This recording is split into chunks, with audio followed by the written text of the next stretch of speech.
Buying expensive cards versus cheap cards. Welcome to the Solemn Yu-Gi-Oh channel, where we discuss everything collecting and investing in Yu-Gi-Oh. So one interesting thing to realize when you're buying cards and your hope is to sell them higher in the future, you have to consider why are you buying a cheap card and why are you buying an expensive card? What do I mean by this? Let's say you assume that the market will go up equally over time. And this is like a big assumption. It is not true. But we have to start from some equal factor in order to compare, right? So let's say cards go up equally. It's not true, but let's say they do. So you buy a card that's 20 bucks and it appreciates, let's say over X years, it has tripled in value. And then you have another card worth 2,000 and it has also tripled in value. Now note, you didn't just buy one of that $20 card, right? You bought 100. So you had the same amount of money to start with and you invested or speculated with that same amount of money. That's where we're starting from. So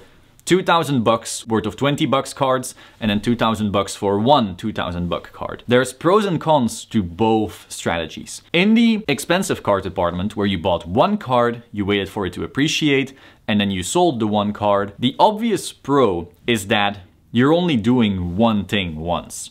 You spend 1 hour maybe finding the deal, and then you spend maybe 1 hour selling it again. Maybe it's more, again, we're just making assumptions, and that's that, right? So if the card is worth 6,000 X years from now, you spent few hours for that $4,000 profit. Again, big assumptions there, watch out, it's just to talk about the concept. If you bought $20 cards, and they all appreciate the same way, you still have your $6,000, however, you now have to find 100 buyers for each individual card, and you cannot actually put that card to market in the same way. Because if you list 100 copies of that card, you may find your first buyer at that 60 bucks, but your second buyer might not want to pay 60 bucks again. There is enough supply. You are creating enough supply. And so you are basically bidding against yourself. Because every single one of your listings is trying to find buyers and that buyer pool is shrinking.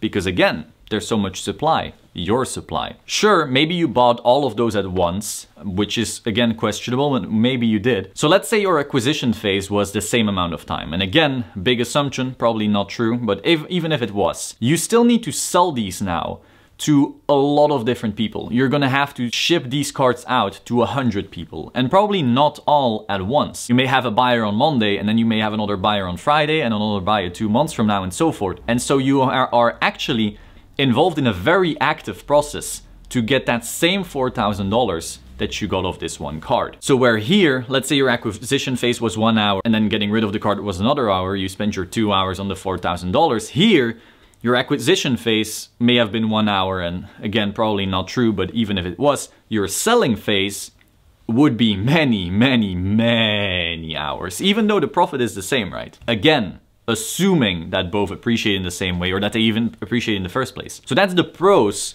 of having bigger ticket items. Now, a con for that bigger ticket item is that your only exposure to the market is that single card. So let's say you notice the market went up quite a bit, but you still believe there's more profit to be had. What do? How do you take profits? You can't cut your card in half.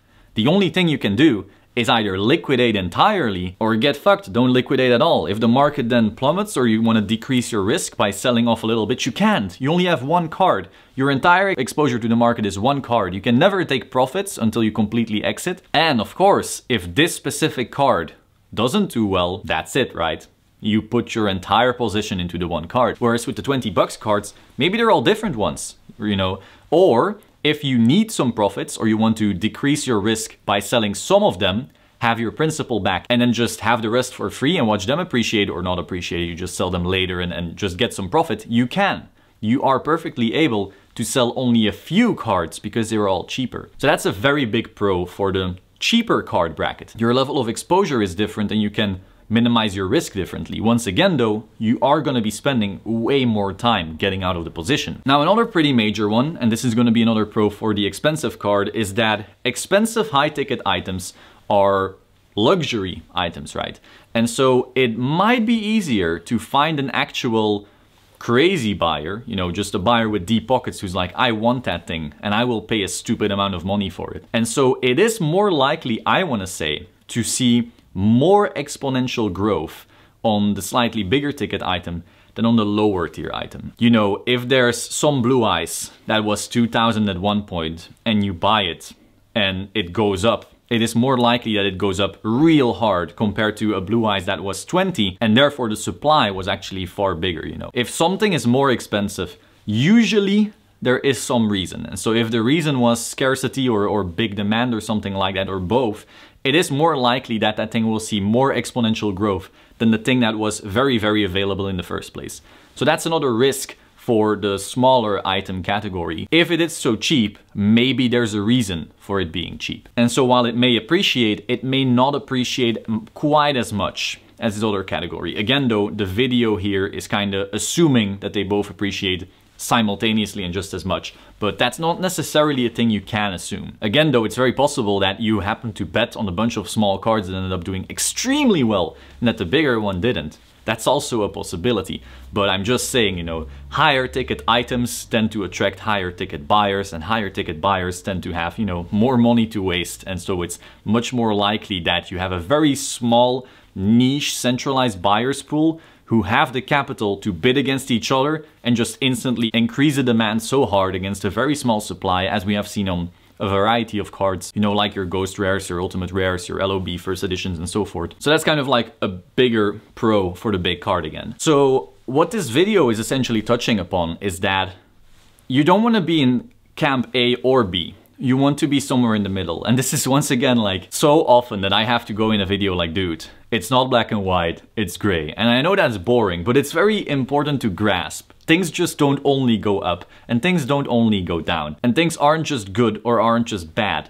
There's just either more risk or less risk and more reward and so forth. So by being only in the big stuff, you are unable to liquidate anything at any point. You can never reduce your risk until you sell out. Unless you have the capital to have a lot of big stuff. But again, that's not a lot of people. Whereas if you're only in small stuff, well, you're just going to be spending way more time for way less gains. Usually it might be wise to have a bit of both. Maybe you have a high ticket item where you know you maybe spent a lot of money, but you know it is, if you ever get rid of it, you will likely have like a big payday in one go, assuming the market went up in the first place, whilst also having some smaller items which you can gradually sell off sometime or just appreciate because you want them in your collection. Of course, this is all assuming that you even want to sell these items to begin with. Some items you may never want to sell. That's also fine. That's what collecting is about. And so by having both, you can both reduce your risk by getting rid of some smaller items which may have appreciated, and that way, you know, get your principal back essentially, while still being exposed to, you know, the big growth you may still see in the bigger item. Again though,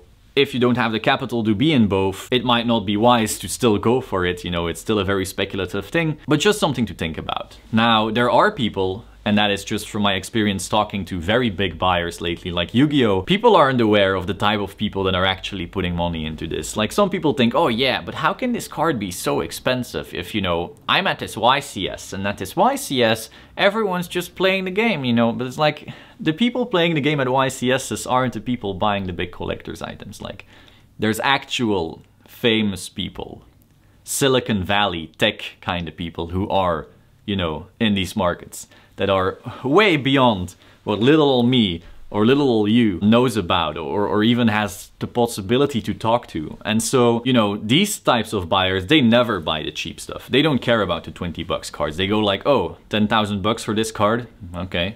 Like, these are very different types of people, and people aren't aware that these are playing in these markets. So that's another thing you have to be aware of, you know. If you are one of these people that has like 10,000 bucks to throw as if it's, you know, a trip to Starbucks, obviously these types of people just go for the big items. It's about that bragging right, it's about that luxury good.